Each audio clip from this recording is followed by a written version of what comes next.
Hey, everybody. Welcome to the Soul Goals Podcast. I'm Dawn, and I'm so glad you're joining me today. This podcast is dedicated to bringing people's stories to light and hearing their journeys of inspiration and self-growth. But it's also about connection and knowing that you are not alone. Each week, I get the chance to sit down and talk with an amazing soul, someone I've had the blessing of either meeting or following in my life. I am so grateful for my guests. Their openness and their vulnerability, it is unmatched as we share heartfelt conversations together about both their challenges and their triumphs. I hope that you can grab some inspiration and connection from my guests and their stories. I know I certainly have with each conversation. What an honor to sit with these brave souls. Everyone has a story, folks. And every story matters. Hi, everybody. Welcome to another episode of The Soul Goals. I am Dawn, and today I get to talk to my mother-in-law, my 91-year-old young mother-in-law, Kathleen. Kathleen, I'm so glad we figured all of this out. And through the help of your daughter, Katie, who we're not supposed to say anything bad about, by the way. That's right. Oh, she'd get us, but good. Through the help of Katie, we figured out our video and our computer issues, and we're covered. We are good to go. I wanted to have you on this podcast because I feel like you're a very inspirational person in our family. Obviously, you're the head of our family, the head of all things Cunningham, basically. But the thing that I think makes you so special is all of the things that you've gone through to get to the point where you are 91 years young now. And I love the stories that you have when you sit and you talk to my girls and the other nieces and nephews and your grandchildren about your life, because some of it is just so hard for all of us to imagine because it was such a different day and age. And I love getting to share that information with other people so that they are aware that, there's more to the sum of our parts, basically, if that makes any sense. So without further ado, ladies and gentlemen, welcome Kathleen Cunningham. Yes, I'm so glad you're here. Thank you. You're glad to be here. You're very welcome. So surprised to be here, actually. Okay. So that was going to be like just a candid question I was going to ask you. Like, what did you think when I said, I want to do this podcast with you? I want to talk to you and do like an interview. Were you like, I'm interested to know? Well, I'm a little shy at times, believe it or not. Okay. And I thought, do I want to do that? And I thought, yeah, I want to do that. Yes, you do. Yes. Shy schmy. I think the things that you have done in your life, by the end of this podcast and our conversation, people will not look at this and go, oh, she's shy. No, on the contrary, she has rose up. So I want to start because I think one of the things and all of your stories and the things that you've gone through are so intriguing. But I think the thing for me personally is the very beginning of your life, because you had multiple brothers and your mother passed away when you were very, very little.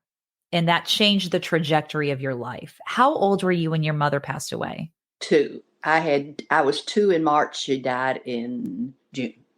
Okay. So you're just a little over age 2. Your mother passes away. You have older brothers, correct? 7. Which is crazy.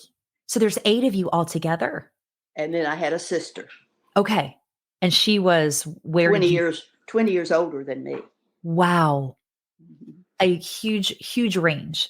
Right. So there were not 7 of you. There were 8. There were how many of you all together? 9 with counting me. 9. Yeah. So tell me a little bit about your brothers. After your mother passed away, what happened in your household? The oldest one was already married and had a child, which was a year older than I. And he had one a year younger than I. And then the next one was married, but he had children. My sister was next. And then I had a brother. Okay. And then I had all the brothers down to me. I was the baby. Mm-hmm. And all these brothers, 4 of them went to orphanages. 2 of them went to TIS at the time, and 2 went to Baptist Orphanage. Okay. But my mother made my sister promise before she died that she wouldn't let me go because I was a little girl who didn't need to be in the orphanage. Oh, wow. So when my sister she tried it, but it didn't work out. Her husband said, I won't say what he said, but he Okay. said Oh, he no. didn't want any children of his own, and he sure as blankety blank wasn't raising somebody else's Oh, kid. no.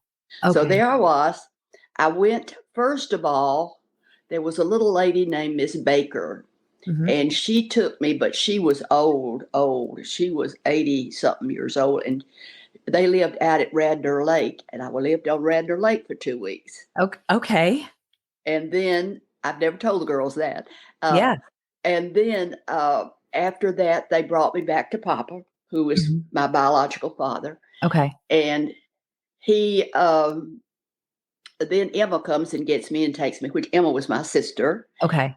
And she took me up, and she had a duplex that her husband had inherited. And so they rented half of it out. The Mhm. lady who lived in one half watched me for, several weeks. Okay. But they had a daughter my age, which we were friends till she died. But Mhm. the they would take me to the river. I was terrified of water, and And this is all happening like within a couple of months of your mother passing away? yeah, yeah. This was So, before. but let me back up just a minute because your biological father was still around. So, I'm interested to know why he didn't just take you. He wasn't a very nice person. Okay. But anyway, back to this. If So you go back to your sister.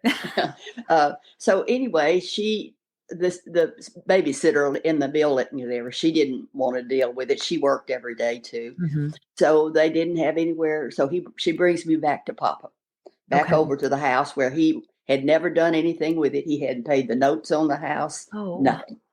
He wow. wasn't working, and we didn't have a lot of food. And he Mhm. would turn me out early every morning in the yard, and he would go back to bed. So So turn you out. When you say that, you mean set you outside, outside? Put you mhm, outside. And outside, you're 2.5 years old. right. I Okay. remember sitting in the middle of the street, and this is Orlando, which is still there. It's not a very big street, but anyway, I Mhm. remember sitting out there, and I would play with the rocks, and I'd throw the rocks up, and the cars would go whizzing by. Oh, wow. And I remember that. And people say a 2-year-old don't remember that. I said traumatic things you remember. Yeah. You do remember. Yeah. So I stayed in there, and the next door neighbors named the Wattses. Mhm. She would come out and get me out of the street, take me in, give me a bath, give me a good meal, Mhm. and then put me back in the yard for him, Okay. for my father. Yeah. So anyway, he never went to work while I was around. So Right. the Wattses came over. They had lost a little boy. He had died. They had two Mm. daughters, one 17, one 14, and this little boy had died. Right. And they were really in a bad place. And Yeah. well, I think I just took his place. I think I did. Their baby. Yeah. Yeah, yeah. Yeah. And he would the Mr. Watts. He was loved children, and Mm. they were the best couple, Mm. best couple. You should have known them. They were wonderful. Yeah. And Oh. uh, they would she would give me the bath, feed me. At the end of the day, she would take me back over. So Okay. she took me back over one day. This is a story that I've gotten from various ways. She took me back one day, and he said, Miss Watts, would you like to have this child? Just And she says, outright said yeah. here. And Okay. those were the words she told me that he said to Oh, her. wow. So she says, well, I'll have to talk to Robert, which Robert was her husband, Mhm. about this before I can say yes. Mhm. So she talks to Robert, and Robert says, okay. So I lived with him until I was 23 years old. Oh, but what year was that you when She died in 34. okay.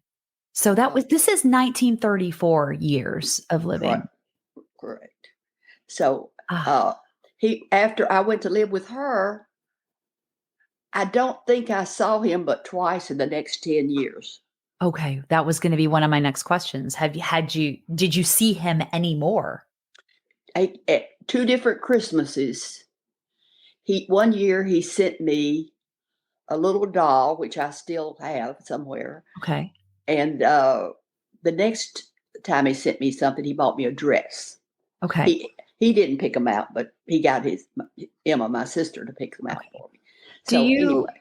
do you feel, I mean, obviously your life would have been a lot different It if wouldn't have been nearly as good if I had yeah, been with him. I know yeah. it would not. Do you hold any hard feelings or resentment for him doing that? For a long time, I thought about it, and I think, why would you give your little innocent girl who had never done anything away? Mhm. And then as I got older, I got to considering it, and I thought maybe he was smart enough to figure it out that I would have been better off without him. Yeah. Maybe. I don't know. Yeah. Never heard him. He never said a word about it. Nothing. But that was just my later on years. I felt that was the way it was. Yeah. And your life would have been considerably different. Oh yeah. He did finally go to work Mm. after things got really bad. My older brother, Mhm. the one that was married, had the 2 children, Mhm. he got tired of him, I guess, bumming off of him. And so he came down one morning and he said, "There's a job opening for a truck driver, and you're going to apply for it." Oh And gosh. I think they were a little scared of my oldest brother. He was not one to take things. So he Yeah. said, "Well, I don't have a way to get there." He said, "I'll come get you." So he went down, got him on the truck driver, Mm. and that was when I was 2, and he drove the truck until I was 12. And the Okay. reason he quit then, he had a heart attack and wrecked a truck. Oh, your biological father did. Mhm, Yeah. mhm, yeah. It So sounds like the boys, your brothers, were more of parents to him than he was a parent to them. right, right. Yeah. And the 2 times that you did see him, like, how did you feel seeing him? He was just a stranger to me. Yeah, you didn't know him, right? Good point. Mhm. I didn't know him. Yeah. I knew who he was. I know who they told me he was, Mhm. but that was all that I knew. And as I got a little older, my sister would try to have a Christmas dinner every once in a while. This was when I was a teenager. And Okay. she would come and get me so I would see him then. But Mhm. there was no conversation. He'd Wow. ask me how I was doing, maybe, and that was about it. No, uh, high school, nothing like that ever came up. Do you think he had the ability to go there with you, or do you think that was his best effort to connect with you just by even asking random questions? I don't think I don't know. I just don't know. Yeah. He always talked about how beautiful a little girl I was, that I was just Mhm. like my mother, and he'd Mm. say things like that, you know, but Mhm. that was all that he ever said, and I never thought I was beautiful, so, Oh, uh, well, was he that way before his wife passed away, before your mother passed away? Or do you think that the death of his wife was something that really kind of was the catalyst for him to be that way? could be, he was just it's hard for me to say because I really don't know him, Yeah, it's just I know you better, I know, uh, yeah. Bill better, and all so much better and so much more than I Yeah. ever even knew him. But Right. he he was raised by his mother and father, and they were, his mother was a teacher. She taught for 40 years, Mhm. and she kept them going when my mother was not able to do anything. My Okay. mother, uh, I was telling Katie about her having a dairy. She got some cows, and Okay. she would go out and deliver milk in the morning, and did that until the 5th child was born, and she just couldn't do it anymore. She I couldn't. mean, that's crazy. Mhm. 9 children. Yeah. After that, that was after the 5th one, and then she, uh, fixed a place where she could take in boarders, and Okay, that's the way she helped to feed them. got it. Mhm, But she already had a full house. There was mhm, 11 of you all together. mhm, mhm, and Oh that my. wasn't all. Grandma and grandpa were there. What? They So lived there. 13 people living in this house, and then to bring more money in for the family, Right. your mother would have boarders coming in. Mm-hmm. That's crazy. It's a small house too, right? 1934. It was probably 3 bedrooms and no bathroom. Of course, we didn't have inside bathrooms until I was 12 years old. Okay, so that's another really like whoa moment for me. Like, I mean, that wasn't that long ago if I think about it. Or maybe I'm just thinking that I'm not as old as I am or whatever, but I You probably never lived without a bathroom. no, It's we had bad. bathroom and running water. Yeah. It's On the farm bad. I grew up. Yeah. When I was 12, we had moved out of Orlando and moved out on Charlotte, and Daddy had bought 5.5 acres, Oh, and it was out past the city limits, and there was no water. So we okay. had a big, huge tank on the side of the house that would catch water for washing clothes, taking baths, and everything.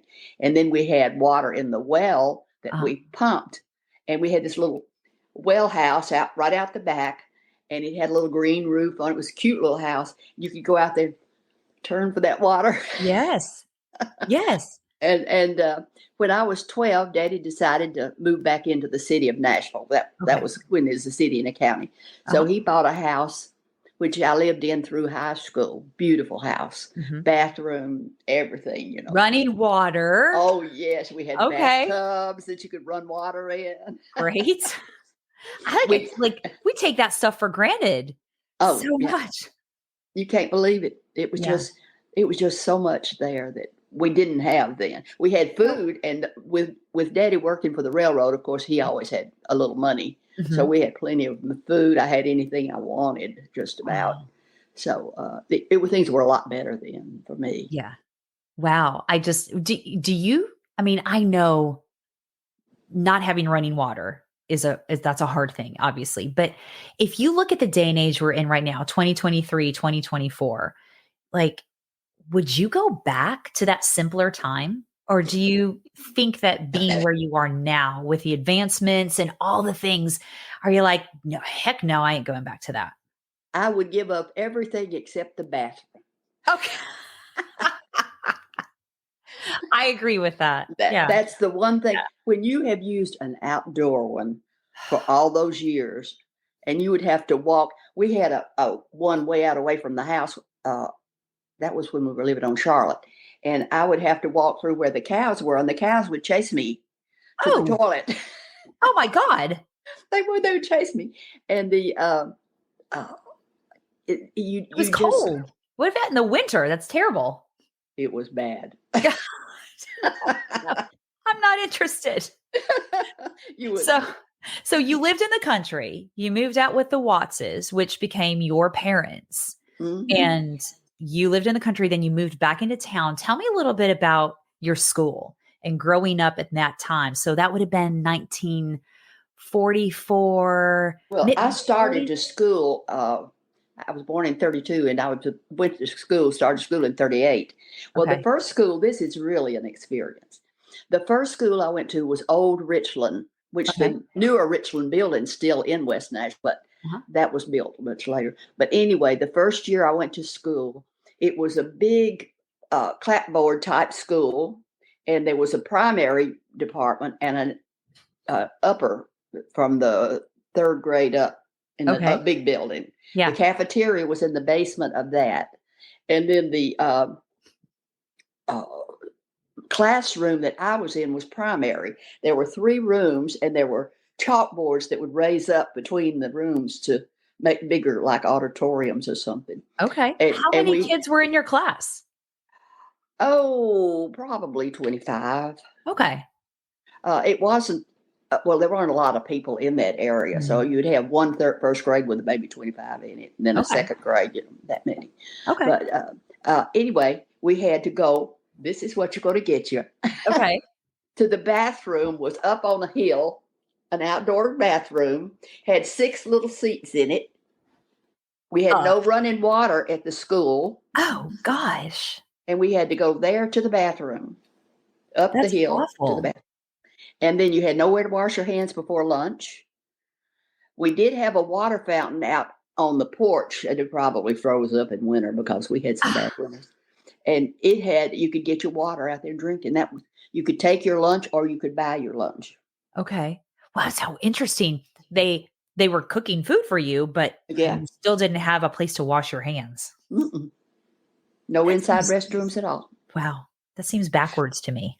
Well, 2.5 years I went to that. And at the middle of my third grade, they had built this new school, which is down on Charlotte now. It's used for something for the Board of Education. I don't know what they use it for, but it was so nice when we went in at Christmas time after Christmas.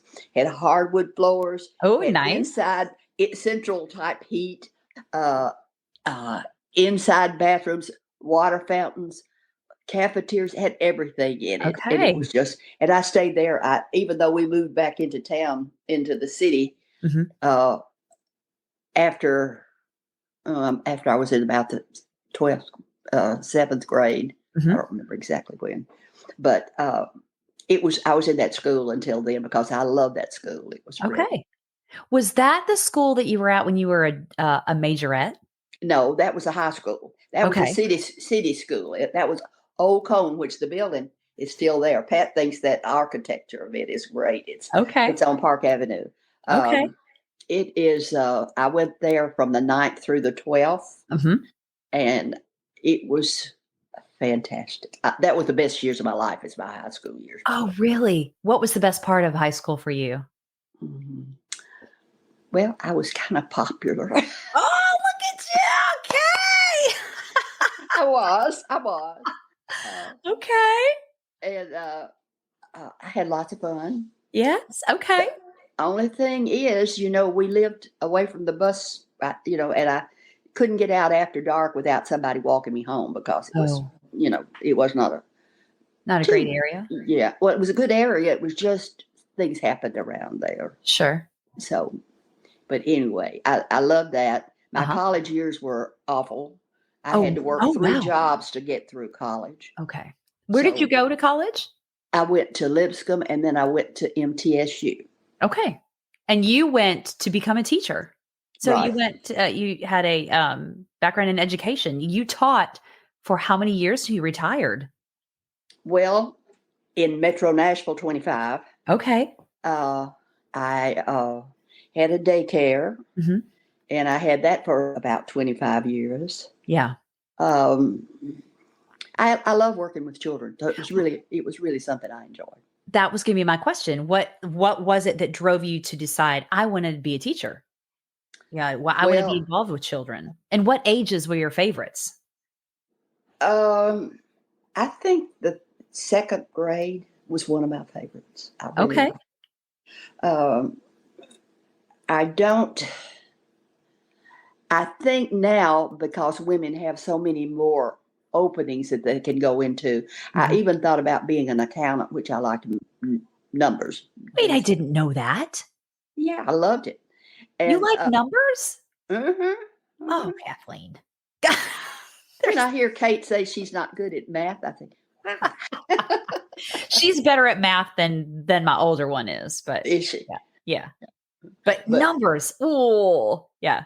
But they're both so much smarter than I am. No, I don't know about that one. I don't know about that. So you could have been an accountant, but you chose to be a teacher. And 2nd grade, you say was second, third grade. Yeah. What made it the best? What did you like so much about it that made it the best for you? It wasn't that, well, of course they didn't have kindergartens when I started teaching. So you get them out of that 1st grade baby stage and they're beginning to really want to learn. And it was just a lot of fun. It really was. My first year of teaching, though, was in Sumner County because I was having so much trouble paying my tuition. And so they said, I needed another semester of school. So they said, well, we can get you a special certificate, and you can teach for 2 years on this certificate. Okay. So while you're able to go to school and finish too, then. Right. Okay. So now that was Sumner County. Davidson County wouldn't allow it. Oh, wow. Yeah. So I went, and they were so good. It was so nice there. Nice. I really enjoyed it. And the first year, I didn't, I still had that one semester to go back in the summer. Mm-hmm. But the first year they gave me a split third and fourth with Okay. 30 something children. Oh, That was wow. By my first yourself? year by myself. That was the first year I taught school. That might be a little overwhelming. It was pretty bad. But the principal loved me. He was right Okay. across, his office was right across. And he said, if you need anything, you just let me know. And he would come by and check to be sure on me every hour or so, be sure I was okay. So Okay. it worked out really good. Well, I loved good. it there. If it Good. hadn't been for the money, I would have probably stayed on there, but the money was Yeah. bad. Yeah. But that was a job that enabled you to work while you were still attending school to finish your degree. How many women were going to college at that point and doing that? I mean, if I think to that time frame, I think a lot of women went back to school after they were older, but where I grew up, a lot of like my grandparents, they were having children, they were getting married and having children and on a farm and very specific careers that were always set in stone, nothing specific where they'd have to go and study for it and get a degree to be able to do it. So I'm interested to know, how was that? Like, were you kind of on the cusp of that? Then there were people a lot older than I in the school that did not have a degree. Okay. Uh, and I can remember one, I won't call her name because her descendants are probably still alive. Oh, no. But she was a farm lady. I mean, she was really a farm lady. Mm-hmm. And she never got a degree. Ever. And so she retired. Wow. So there was no like preface of you have to have this, but when you were in school, they had set that parameter. Yeah. Okay. It was getting stronger all the time, And Okay. then finally, of course, before I went back a little bit later, you had to have a degree. Mm-hmm. And it was a great time to teach. You didn't have any troubles. I'd get outside and swing with the kids and just have the more. Well, of course, I was young too. Well, how old were you when you had your first job? I was about 23. Okay. So you were excited, and this is new for you. So yeah, pish tosh, 30 kids, third and fourth grade, you can handle that. Oh yeah. You had that taken care of all day long. Yeah. So then I just get this bright idea that I'm going to make money and open a daycare. Yeah. While you're teaching? Wait. While you're teaching? Well, I quit teaching. Okay. Stayed out of teaching for a while. Okay. And then I opened this daycare, and I won't get into that because that was, oh gosh, it was rough. 25 years of that. Wow. And it was, but the kids said they loved it. Pat says he loved it. Your children loved it. Yeah, they loved it because I didn't leave them. I was there. If anything came up, I could take care of it. You're good. Yeah. Well, tell me about. I decided that I needed insurance, which I didn't have, Okay. and I needed a retirement. So that's why I reapplied for Metro to go to work for Metro. I got you. It was a hard time to get on because a lot of changes took place at that time, and if I hadn't had a little political pull, I might not have gotten back on. Okay. So was that a good situation working for Metro? Because I know if I think about now, there are some teachers that will say, oh, you should work private schools. And some will say, oh, no, you should definitely work public schools and the Metro. I guess everybody has their own opinion about it. But like, what do you think? I went in some difficult times. Mm-hmm. The year that I was trying to get back on is the year that I don't know how to put it nicely, but they required a certain amount of different races to be in the school. This was the first time that had happened. Okay. So you're in the age of women getting jobs and kind of establishing themselves in their careers in a much broader fashion, as well as racial issues coming up. I was in bed one night. We were living in East Nashville, and I heard this blast, and that's when they blew up Hattie Cotton School. It was down the road from where we lived. Oh, are you kidding? What year was that? That was what would that have been? Roughly. It was in, I would say, between the late 50s, early 60s, right in that area. Wow. But it blasted, and we jumped up. We were asleep and jumped up and thought, what in the world? Yeah. And then the next morning, it was on the news. Yeah. Were you surprised that had happened? Yes, I really was, but of course I'm not a violent person, and it was really hard for me to accept that something, and I was never prejudiced, so it didn't, integration didn't bother me at all. Yeah. Let's kind of go backwards just a little bit in time. I want to know a little bit about how you met your husband, because when you're teaching, you were married at that point, correct? Right. Okay. So tell me how you met Carl and what year that was. That was before I started college. I worked 4 years before I went to college. Okay. Okay. I was working at a Dun and Bradstreet. And he applied for a job and came in there. And so I thought, I'm not going to date him, Okay. So, then I had some turmoil in my love life and things kind of, I won't get into that either. Okay. But, okay. Anyway, he asked me for a date, and I said, I would always put him off. No, I wouldn't go. So finally, one day he called me, and I had a date with him, and then it just kind of went on from there. 3 years, and we dated, I think. And the rest is history. Yeah. So he had come back. He was in World War II, and he was 5 years older than me. Okay. So how long had he been out of the war? I think I started dating him in 52. Mm-hmm. So he had been out since 46. Okay. So he had some time under his belt back in the States then. Yes. Yeah. And he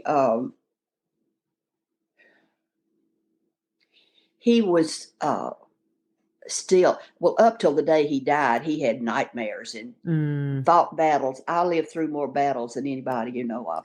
He would have these, he would go through the whole thing. I knew more about what happened than anybody else because he would go details into what happened. Wait, like in his sleep? Yeah. And I'd try to wake him up and he'd go right back off. Wow. He did. Wow. In fact, it was less than 2 weeks before he died that he had one of his really bad, and he would wake up in these cold sweats. Yeah. And just, it's really bad. It really was bad. And he was 19 when he was given the battlefield commission.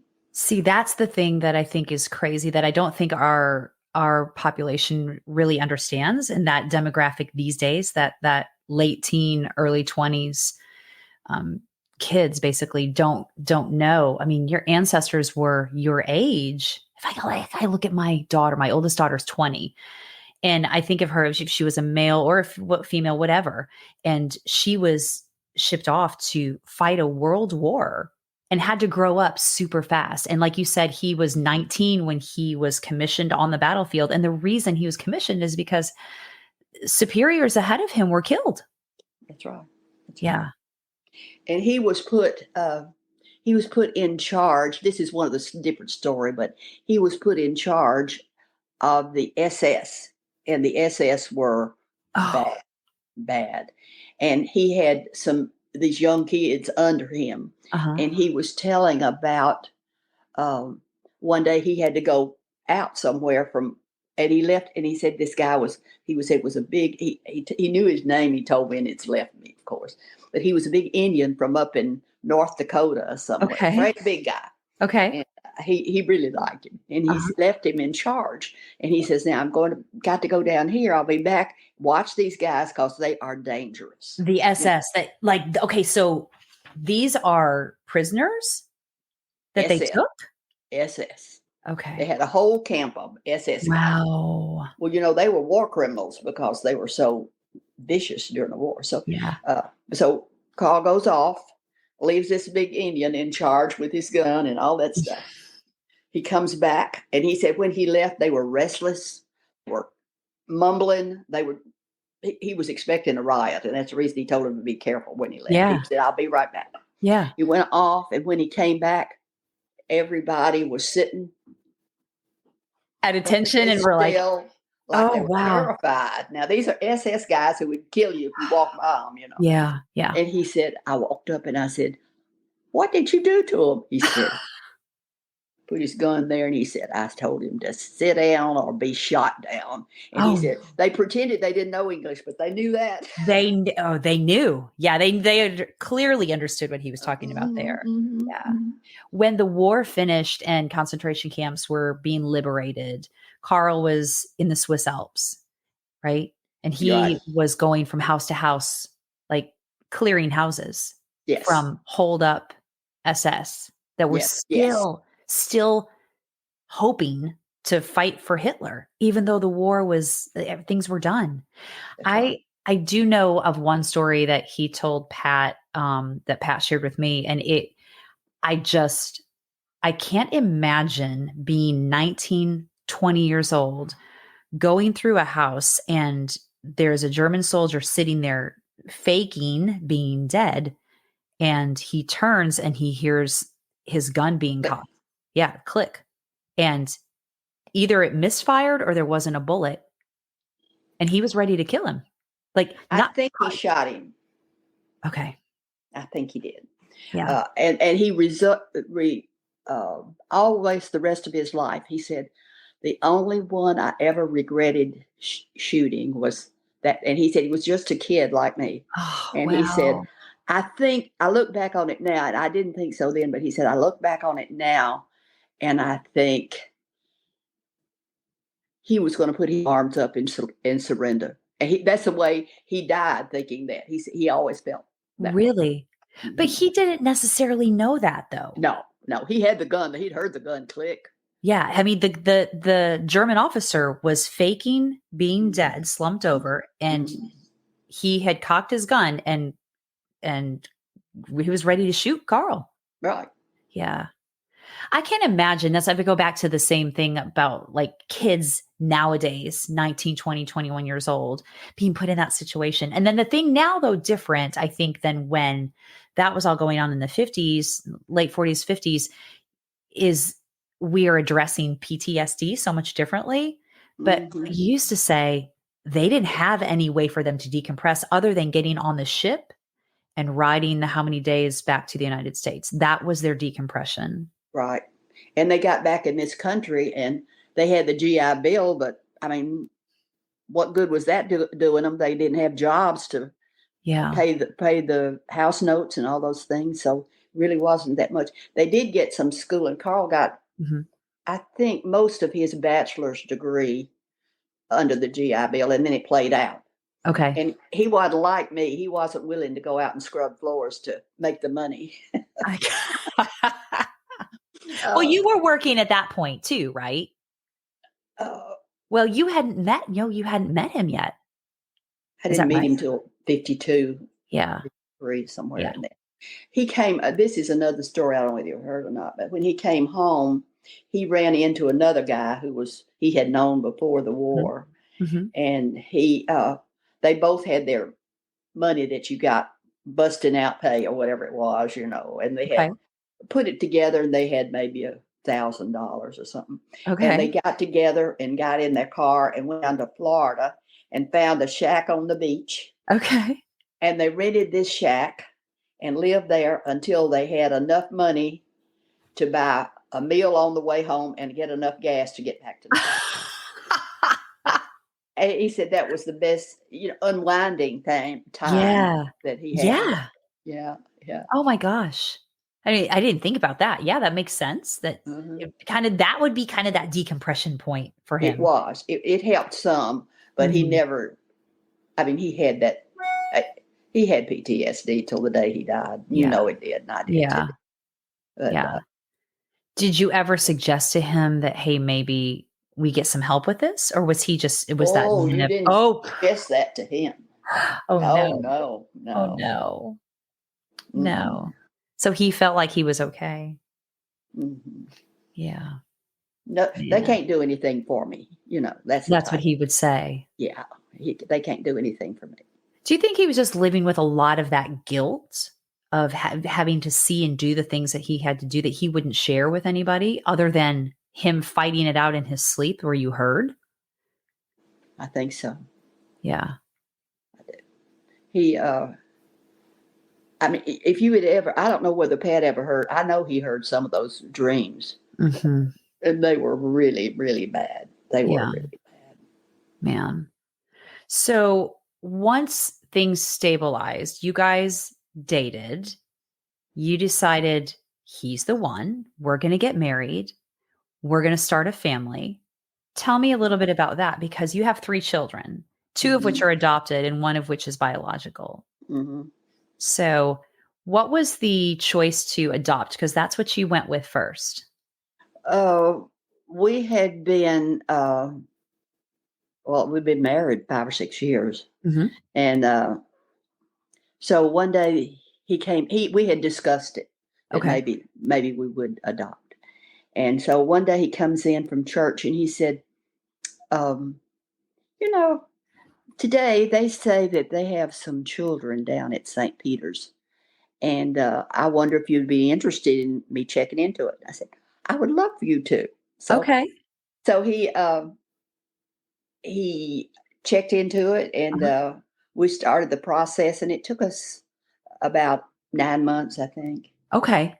And so that was something else too. We when everything was approved, uh, they said, "Well, we have to wait. We wanted a girl first, and then the boy." Okay. So uh, we said we'd like to have a little girl. So they Uh-huh. call us up one day out of the blue and said, "If you can be in Memphis in the morning, we have this little girl that will be perfect for you." Oh gosh.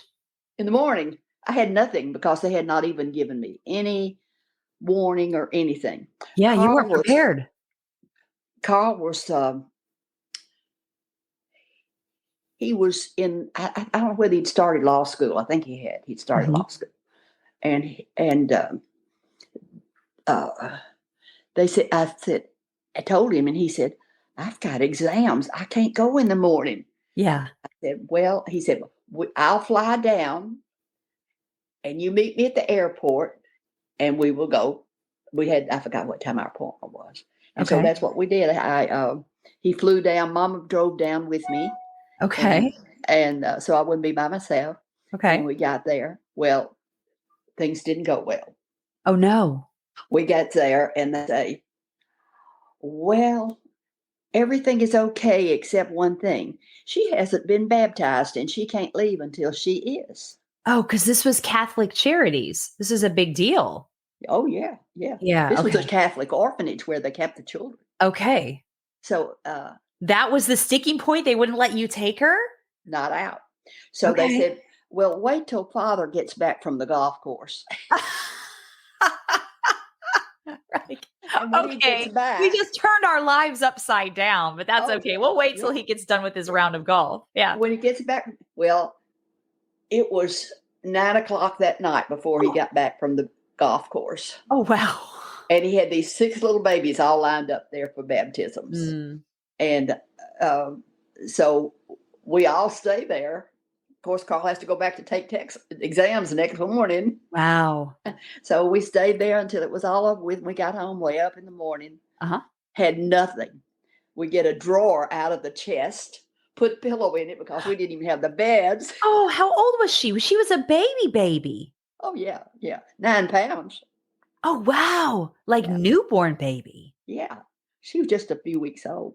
Wow. You had So, this is not the day and age of microwaves or disposable diapers either, by the way. oh, no, no, no. No. And you had, oh man, those diapers then, you had to wash them. Yeah. Yes. But anyway, we got her home. Everything was fine. Okay. And then we put in for a boy, Uh-huh. and then Kevin was he was 2 months old when we went to Okay. get him, but he cried all the way home. He threw up in the restaurant. He had trouble with his stomach No. Oh, all of his life, and yeah. so anyway, then I was going along pretty good, and one day I got sick, and I was sick in my stomach and Mhm. throwing up, and But that's hold on, because didn't you have a hysterectomy before all that was that? after Pat was Okay. born. Yeah, Okay. yeah. So you were not feeling well, super One, sick. yeah. So I go to the doctor, and I Okay. tell the doctor, and he said, "Well, let me make some tests." And so he told me, and I said, "Nah, it couldn't be. I'm not pregnant." Yeah, yeah, you are.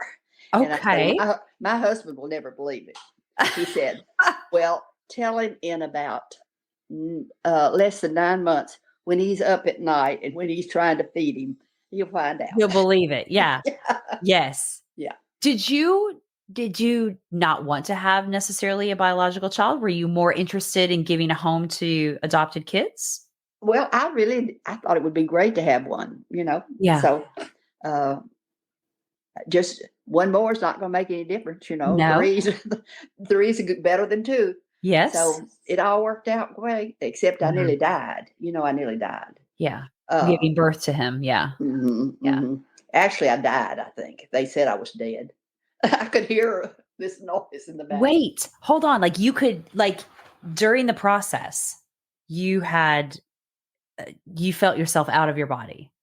Oh yeah, I thought I knew I was dying, and I could hear him saying, "She's dying. She's going. She's going. She's going," and Wow. you can hear every word that they say. Yeah. And I thought, "Oh, this is so. I'll never be scared to die because this is so peaceful." Really? It And was. that happened in a snap of a finger? It was Mhm, fast. Yeah. mhm, Yeah.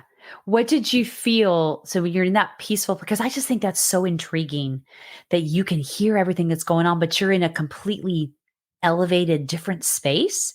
yeah. So when you were kind of pulled back into your body, basically, I mean, do you remember do you remember feeling that density going back into it? Do you? I do. I do. I remember it, and it was just the strangest thing. As I said, it was.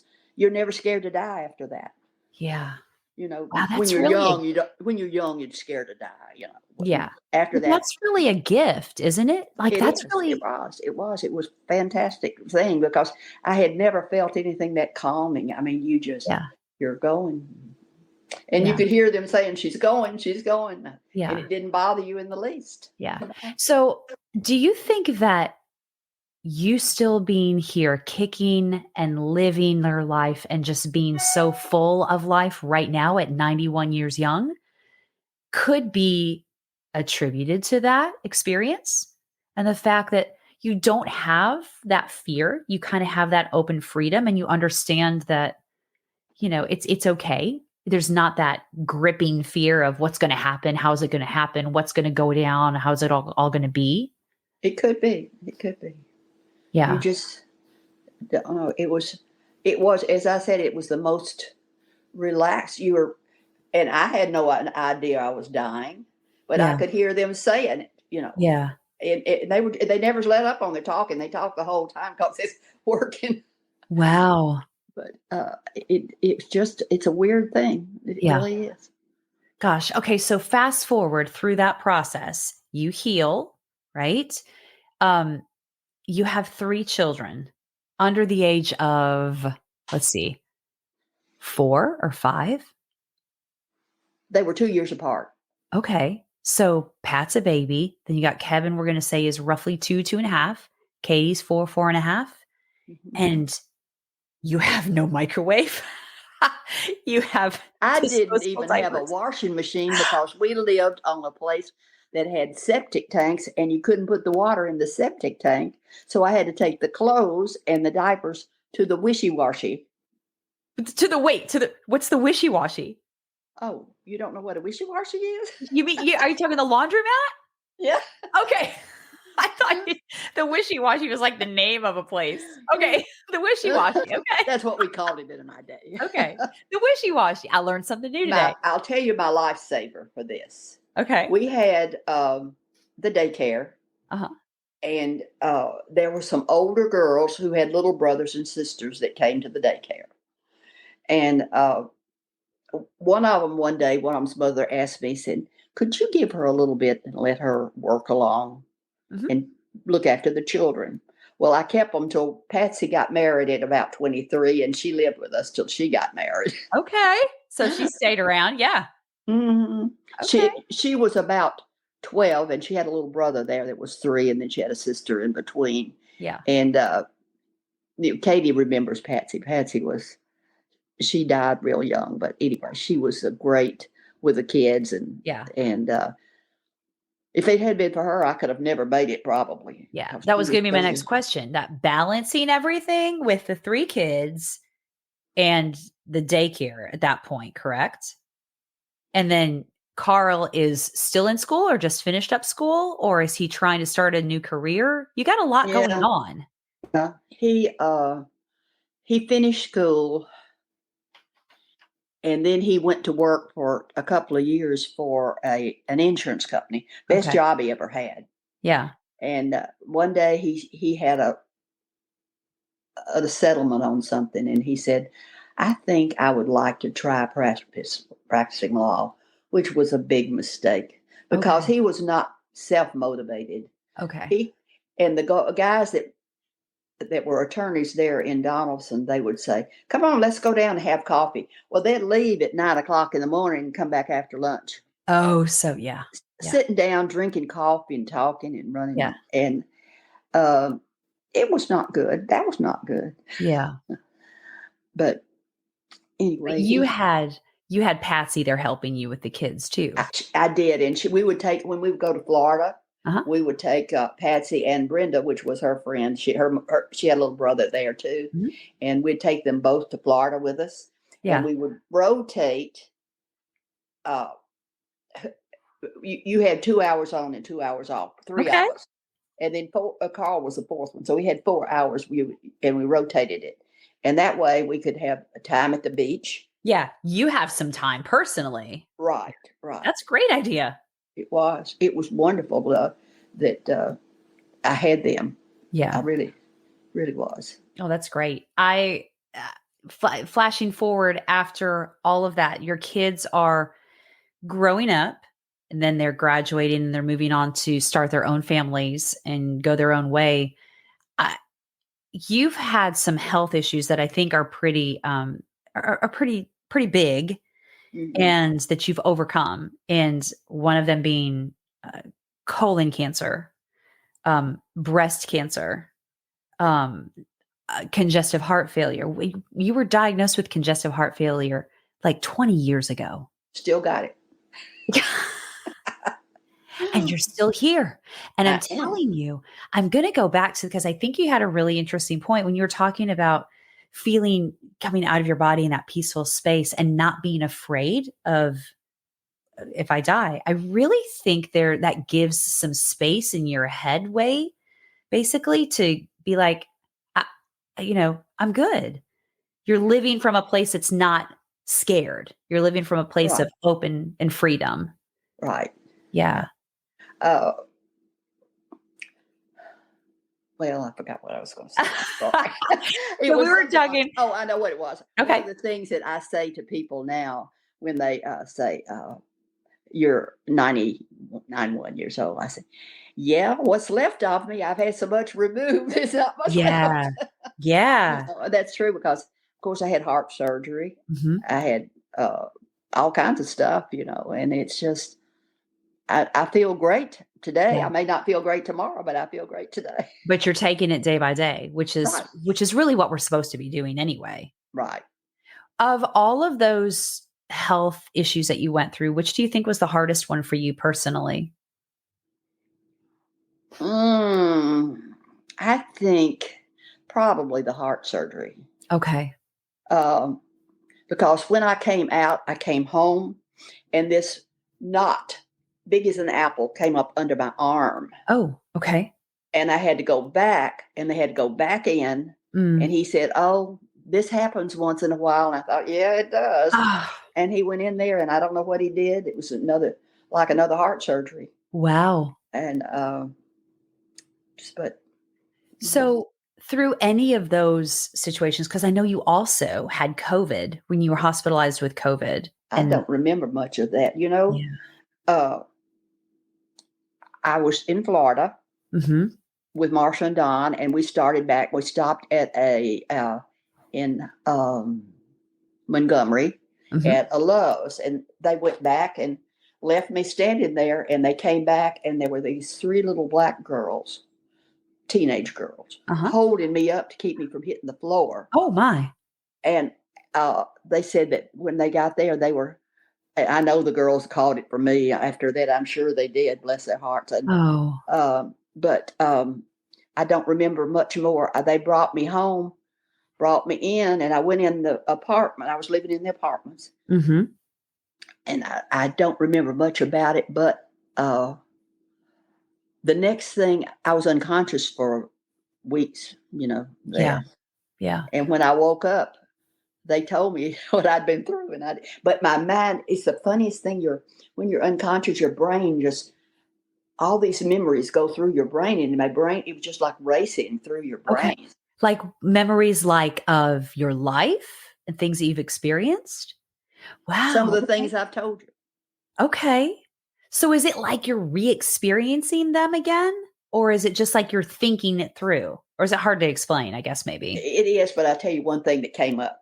Okay. When Katie graduated from high school, she and I went to New York with this group from the school where I was. Yeah. And I took her there, and we went.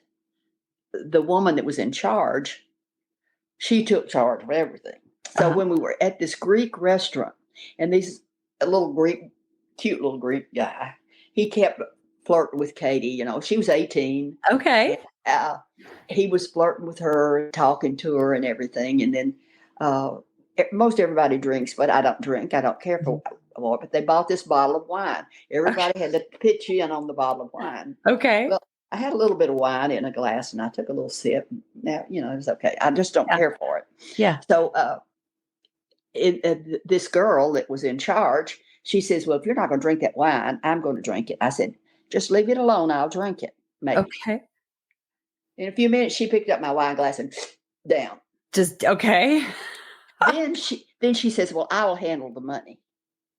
Okay. That wasn't good either. She took the money, paid the bill, and kept the tip money that we had all put in. No. So this is all happening. You're replaying all of these things. In through my brain, yeah. In your brain as you're unconscious. So when I woke up, it all came to me. I had been dreaming all that, you know. Wow. But anyway, what was so funny about it was that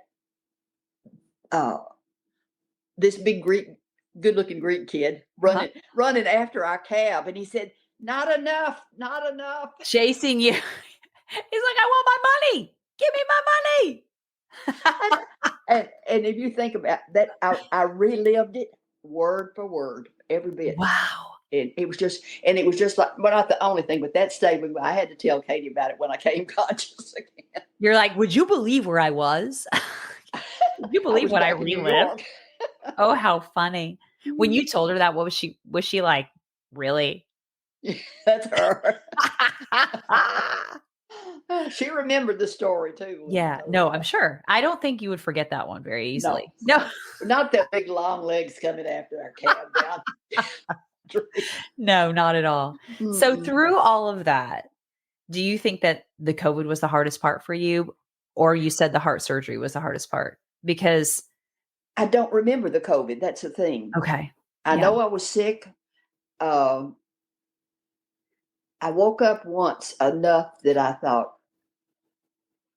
what's happening, you know, but I didn't know. I had been unconscious so long. Mm-hmm. And it was just, I just didn't know. Yeah. But I thought, Well, should have died, I guess. Mm, I know so many people had died that I knew. yeah. But What did the doctors say after that? Were they saying that, I mean, did they give you any inkling that they weren't sure you were going to make it, or oh, no, I don't think they knew I was going to make it. I don't think they thought I was, actually. really? But nobody could come around, so nobody really got any information, and I didn't get anything. Yeah. If I hadn't woke up and come out, I bet I'd have just died on out, I guess. Wow. That Gosh. was bad. That was bad. Yeah. And that was within the last couple of years. Yeah. Mm-hmm. Do you feel Mm-hmm. different since you've had that? Do you feel like yourself? Because I know Yeah. I've talked to a lot of people that have been like, COVID completely changed this about me. Didn't change a thing about me. Okay. Okay. I came once I got it. Now it took me nearly a year though to get over it. It took me Mm. that Yeah. long. Yeah. But after I got over it, I feel like just like I did 20 years Before. ago. Yeah. Yeah, for sure. Mhm. If you look at your life in a nutshell, who would you say is the most influential person that's been in your life up to this point? I think the Wattses were. Okay. They were. They they gave me my moral support, Mm. Yeah. ingrained it into me. So Yeah. so and then their oldest daughter, Robbie, which I was telling Katie about her tonight, Uh-huh. she was she died the day that Amanda was born, Okay. Yeah. and she had been there for me all Mm. those years. She's the one that gave me the spending money if I would dust or if I do little things, and Oh, take me with her. I was on my way to her house the night the gun battle. Um, it was just she was just really a special person. She yeah. really was. It's like almost like a second mother. Yes, yes. Yeah. So do you feel like, I mean, listening to you talk about that, I think there's a piece I would feel like there's of gratitude inside of you for these people that have watched out for you and taken care of Oh, you. you can't imagine. You Yeah. can't imagine. It's just every day I say I'm the luckiest person in the world, and thank you for giving me the life you gave me. Wow. Oh, I love that. Yeah. It's probably another piece of why you're still living such a good life at 91 years old. And they did. They had Daddy would fix the little gardens. We had Mhm. gardens. We had food that was. Pat says the food that's not been through all the processing. Yeah, like real food you had. Mhm, Yeah. mhm. Yeah. And she would cook when I was younger. I mean, as Mama got older, she didn't cook as much, but she Mhm. would cook a meal every day. We'd have a meat and 2 vegetables or 3 vegetables and Oh, all those good things. And she was a yeah. great cook. Robbie was a fantastic cook. And I just had good food all those lives. I think that's what's built me as strong as I have been. Yeah. But I never thought I'd live to be this old. I Yeah. never, ever thought I would be. Well, I think to what you said, I think it's a testament to all of the good things, the food and the living a little bit more of a simpler life than we are living in now.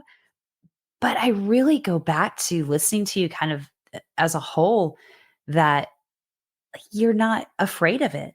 And you know something about your family is you've always been very open about speaking about death Mhm.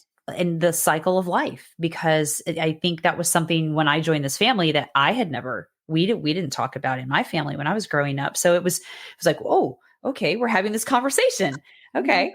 But it makes so much sense if it's something that is very matter of fact and you just understand it doesn't make it good or bad, it just makes it what it is. Right. Yeah.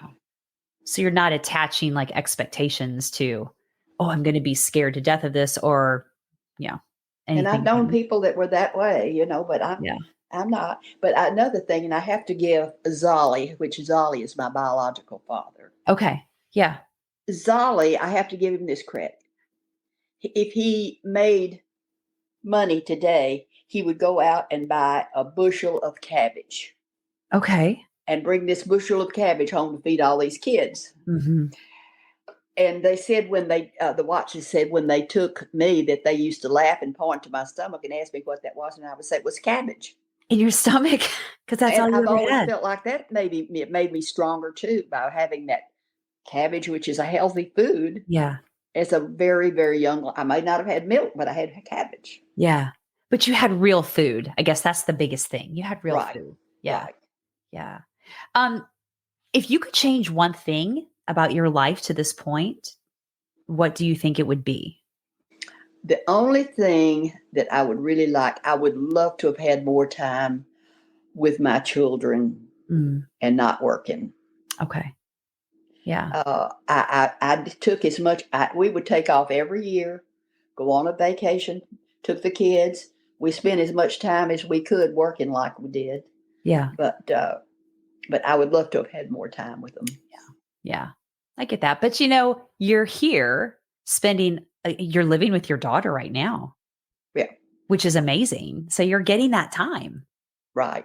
Yeah. And they are great to me. They really are. Oh, And Bill, he's so good. He gets up and fixes my coffee for me and gets my bowl for my cereal. And oh, I mean, he really does. And Katie does wake up. I'm not saying that, but I do give him credit because he gets up and really looks out. And today, he had some workers here, and when he came in for lunch, he had brought me a barbecue sandwich. He knows how I love and barbecue. you're like, oh, I love the barbecue. Yes, yes, yes, Yeah. yes.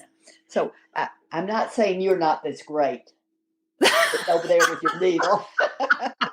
I just want you to know that he is that great. She I says it. want you to know. Yeah. Yeah. I love it. What do you think is the biggest blessing in your life up to this point so far? If you had to name one. My children. Oh, oh, that's great. Yes. Yes. Hands Wouldn't down. wouldn't take anything for them. Love them all to pieces. And Yeah. the grandchildren and the great grandchildren and all. I love them all. Yeah. Your family. Yeah. Yes. Yes. Oh, I love That's that. What has been the best year of your life that you look back and go, bam, that's the year? Or best age of your life, even? maybe this is a little selfish, Okay. Go for it. but I think when I was able to travel Yeah. and didn't have anything pressing on me or pushing me, that I really in those were years that I was able to really enjoy. And the Yeah. kids, instead of saying, "Mom, you're spending money that we could use," Yeah. they Yeah. always said, "Go for it and enjoy Then, yeah. yourself." Yes. They've been that Yeah. way. So Yeah. You've been on multiple trips. I You've seen did. so many places. I did. I think, well, I loved Hawaii, but I Okay. loved the Canadian Rockies. That was Okay. one of the most fantastic trips. I went out on the North Atlantic whale watching. Yes. That was good, but it was nothing like the Canadian Rockies. They are so fantastic. You started out as a 2-year-old sitting in a street playing with rocks to going to Hawaii and being able to see the Canadian Rockies. I mean, like, what a full circle moment, right? Right. That's Well, amazing. uh, I look at it and I think I am so lucky. Mhm. I've worked hard, Mhm. worked Absolutely. really hard, Yes, yes. uh, and maybe I shouldn't have spent the money, but Oh, you yeah, know, I had some sad times in my life too, yeah, yeah, and uh, I don't begrudge myself for that. yeah. And I don't think there's anything selfish about appreciating the fruits of your labor because no one walked in your shoes except for you. No one else, other people can look at you doing what you're doing and can have their opinions and their judgments and all their things. But until they have been in your shoes, in that specific experience, they have no clue. Yeah, Right. no Well, idea. I when I was a little girl, Daddy working for the railroad, Mama would take me on trips, and she was the one that got me hooked on traveling. Okay. And she took me to Virginia and on the train, and we took our lunch. We couldn't spend in the dining room, but we could, and went up, and then she took me out to in with in Kansas, and some went visiting out there, and lots of things that they introduced me to. Yeah. That it got me, I think, well balanced. Maybe. Yeah. And they were so good to me, and everybody has always just look, my kids. Yeah. Good to me. Yeah. And then I went over, I think when I really appreciated so much, when I went over to Harmony and lived over there, and I would see people who kids would take them over and dump them and not come like back. This is a retired community. Yeah. This is just last year. Yeah. And I think the kids don't even, they pay the bills, maybe, I don't know what, but they don't come and see them, check on them. And I think mine were always checking on me. Yeah. Even the grandchildren. Grandchildren would come and spend time with you all the time. Yeah. They would. Yeah. And just, I mean, I just feel so fortunate. I just feel so fortunate. Yeah. Well, you've sown some really good seeds. I hope so. I think I did. I believe so. Yeah. So I have some fun questions that I kind of want to round out our talk with, and I call these rapid fire questions. So I'm going to kind of put you on the spot, and it's just to kind of bring another side of your personality out, because I think it's going to be fun to hear some of these answers that you're going to give. Okay. Are you ready? Don't make it too hard. Oh, no, not at all. Your son helped with it. Your son and one of your granddaughters helped with these. So we're all good. All right. Number 1, what was your favorite car? My favorite car? My first car. My old beat up 49 Ford that I struggled to pay for. And after Carl and I would have a big discussion over a car, I would always think of that Ford, and it was a wreck. It was a wreck, but I loved it. And I saw one, and Carl built me a model, and it's somewhere around it. Laura may have it. She had it one time. It's a little model of mine, was blue. Oh. And the thing is, Carl would buy a car and he would put his name on it, and he wouldn't put mine on there. Well, I would get very upset. So finally he got to where he would put my name on there too. I said, the title. I paid for it. Why not put my name on it? Well, for sure. Yeah, you should be on there too. Absolutely. Right. Okay. Question number 2. Who was or who is your favorite musical artist? Oh, they're all dead. Well, who was your favorite? I liked Dean Martin. He was one of my favorites. Yeah. Probably my favorite. Is it any specific song that stands out that you liked more than another? Or just all anything he sang was good. Yeah. He was smooth. Oh, he was. He was. So and so good looking. Yes. Smooth in all the ways. And I'm maybe 90 years old, as I said the other day, but I still have an eye for a good looking man. That is perfect. Yes. Okay. Question number 3. This might be a little more, you have to dig back into the archives. If you were stranded on a desert island, what 3 things could you not do without? Cover, water. Okay. So you're going very basic standard stuff. I'll tell you what I was thinking, but go ahead. What's your third one? Not bad. Oh, and something sweet. Okay, that's what I was thinking. More like that. I was thinking you were going to say coffee. Oh, well, that too. I can't live without coffee. You know what I think is the funniest thing? When you would stay with us some, and you would ask me to pour you a cup of coffee, and I'm like, "Do you want something in it?" Because like we use stevia, we use almond milk, we use creamer, and you're like, "Nope, just black." I like it. What that? I like the taste of it. Oh. No sugar. But the way I had something that got me to that point. When I first started drinking coffee to stay up all night and study, which I'm not, as I told you, I'm not the smartest. I had to study. Okay.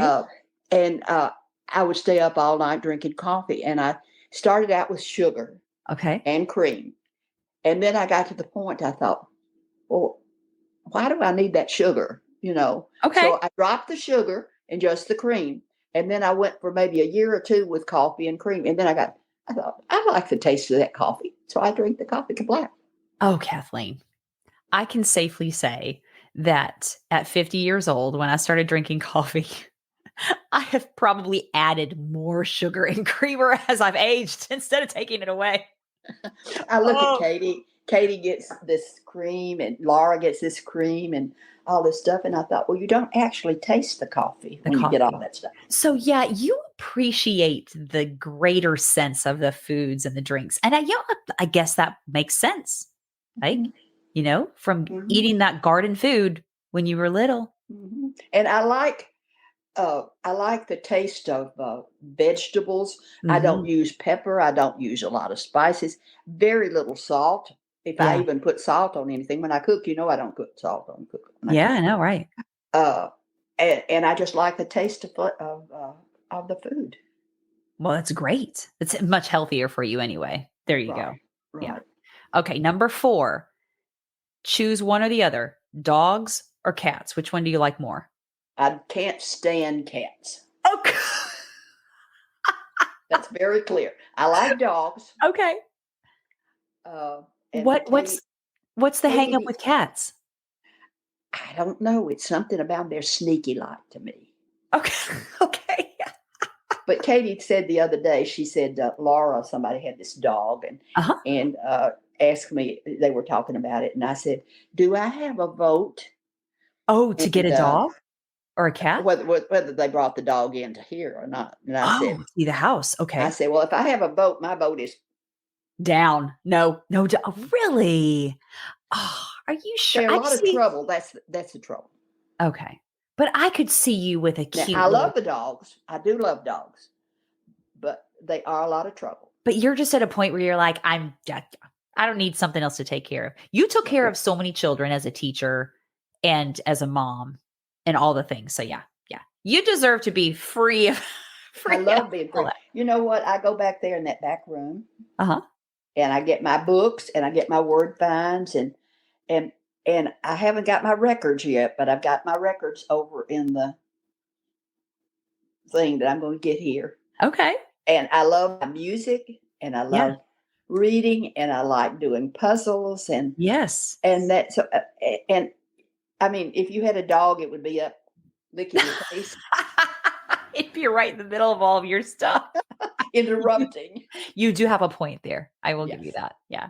All right. Last question. What is the best advice that you have ever received?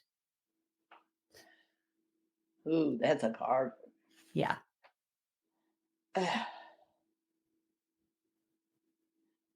Maybe honesty Okay. Yeah. might be one of the best ones. I've always tried to be honest. Yeah. Um, uh, that's probably my best. Yeah. Being honest is a morally it's just it gives you you're very straightforward. It's just this Mhm. is what it is and it's who you are, it's what you believe, it's where you stand. Yeah. Right. I don't think there's a lot of people that are feel free to be that honest self that they could be. Hmm. Do you feel like you've always been that person? Very honest. Yes. Since I'm a little girl, Okay. I think I was. Yeah. So And that's kind of innate. I think that's what the Watts has instilled in me at a very Mm, young age. okay. I think, and it's probably the reason I'm that way. Yeah. Being honest. Well, Mhm. being honest with you right now, I have enjoyed the last hour and a half with you and talking to you. This has been great. I really, really value this time. I think it's amazing for you to share so much of yourself personally. And I just am, I'm just I'm very thankful for you being open and honest with your life and everything that you've gone through and being able to share it in such a vulnerable way. So thank you for that. You're welcome. I Ah. enjoyed it. Well, great. Well, I want you to get a good night's sleep so you can get up in the morning and drink that crazy black coffee. Well, last night I don't usually sleep good. Last night Okay. went to bed and slept 10 hours. What? It's 10 hours. unusual. And I got up this morning and I felt, oh, I don't feel like You're like, I I want to want to stay right sleep here. some more. Okay. There's a fine line there. What's too much or what's enough? Yeah. It is. It really is. But I felt good the rest of the day once I got up Well, and good. got my barbecue sandwich. It's been a good day. Yes, it has. It's been great. Well, that's awesome. Well, thank you so much, Kathleen. I look forward to seeing you at our next little family get together. And Kate will make a chocolate pie for us all. And we'll have some good stuff and we'll do it upright. She's doing a great job with it. I mean, she does. She learned from the best. She did such a great job. You're sweet. You're sweet. She learned from the best, as did all the family. So thank you for that. All right. Okay. Get you some good sleep. Okay. All righty. Bye-bye. Bye. Thanks so much for tuning in today, guys. If you have an idea for an interview or you would like to share your own story, I would love to hear from you. Send me a message at dawn@thesoulgoals.com. If you enjoyed today's podcast, I'd love for you to leave a review and to consider following and subscribing to the show. With weekly releases, there is always another interesting story to be heard. I do hope that today's guests and their words have helped to bring some extra light to your day and encouraged you to find a deeper space of your very own soul goals. Until next time, friends, remember that everyone has a story and every story matters.